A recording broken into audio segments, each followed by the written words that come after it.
My first paper on Arab American Studies was when I was a sophomore in college, and I looked around to find anyone who had done any work on Arab Americans, and during that period of time, in the 1960s, there was hardly anything.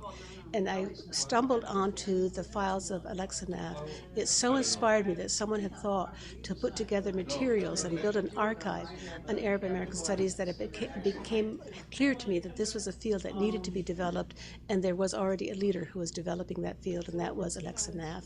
She was an inspiration. Like other Arab American scholars, I consider Alixa Naff's book, Becoming American, to be foundational to the field and to Arab American history being told altogether.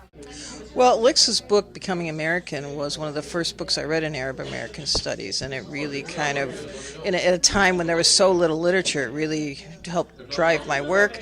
And when I teach Arab American Studies, I still use her work. I use her work, The Grocer's Daughter, her autobiographical work, and I use her work on the peddling lifestyle because I think that's an important socioeconomic piece of the Arab American story.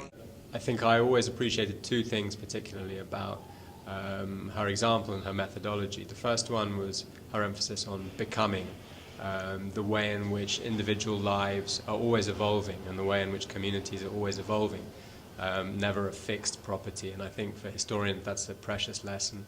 And the other thing was, I guess, her emphasis on the textures and the objects and the small things that make up individual lives. She always had that attentiveness to material life in her work, and that's been a tremendous inspiration to me. I remember participating in a panel chaired by Alixa Naff some 15 years ago in Washington, D.C. At the time, she was very nurturing and encouraging and said something that other equally nurturing and encouraging scholars of her generation said.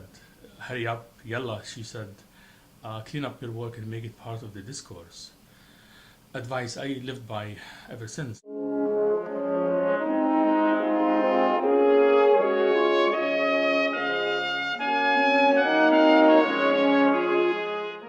So in addition to Alixa scholarship, which I appreciate and use, especially in my teaching, when I was doing research for my book, it was very hard for me to find any archival sources that looked at the history of the Muslim American community. There was almost nothing available. And so when I went to her collection in Washington and started listening to those recordings she had recorded interviews with some of the main central characters in my work. And so just to be able to hear their voices, I had great detail on their lives and the communities that they were a part of. And it really made the early chapters of my book incredibly rich because I had all that first-hand narrative that Alixa had collected. It was just wonderful.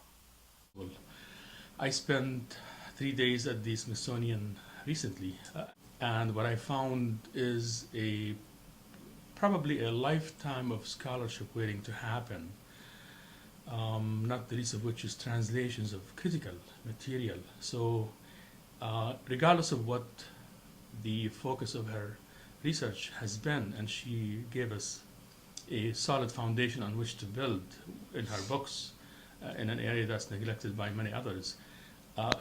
In addition to that, what she left behind promises to provide the tools with which to write many neglected aspects of Arab American experiences. So when I was doing my first book, Inventing Home, I had the great fortune of working in the archive that Alixa Naff had bequeathed to the Smithsonian. And in fact, my book would not have been possible without those archives. It was absolutely central to it. But it's not only the archives that really launched, in many ways, my own career, but also her own work. Alexa's own work on her first book was really what shaped my own intellectual career. And it's on that foundation that I was able to build my own work. And I think this whole field of Arab American studies really owes Alixa a great deal of debt.